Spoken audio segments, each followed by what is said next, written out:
सोड जी अकबर खान सब कुछ विसारे असां सां हिकु थी वियो आहे। जेकर सावल ऐं जाबिर वारा बि सभु नफ़रतूं विसारे असां सां हिकु थी वञनि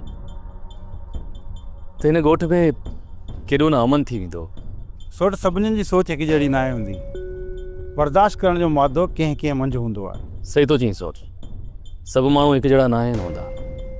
जेकर ईअं हुजे हा न त हिते कंहिंजो बि नाहक खून न वहे हा। पर इंसान जे अंदर जो क्रोध कॾहिं बि ख़तमु न थींदो। सोट अलाह ख़ैरु कंदो, तव्हां ख़ैरनि सां सतावड़े तां थी अचो, पोइ हिकु चकर ॿीहर वरी ॻोठ वारनि खे गॾु करे अमन करण जी कोशिशि कंदासीं। ऐं सभिनीनि धुरियुनि मथां इहो ज़ोर रखिजो बसि ठाह थिए। हा सोट, मां बि इहो ई सोचियो आहे। सतवाड़े तां थी अचां त पोइ अदा रावल खे वठी ईंदासीं। पोइ सभिनी धुरियुनि खे हिते घुराए विहारे ऐं सभिनी खे कसम ॾेई पाबंद कंदुसि ऐं हितां जूं नफ़रतूं हमेशह हमेशह लाइ ख़तमु कंदुसि। छो त हिन ॻोठ में हाणे अमन जी अशद ज़रूरत आहे।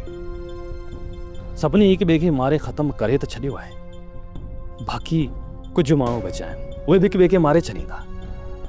इन करे सोट सभिनी खे घुराए सभिनी जे विच में ठाह कराइण तमामु ज़रूरी आहे।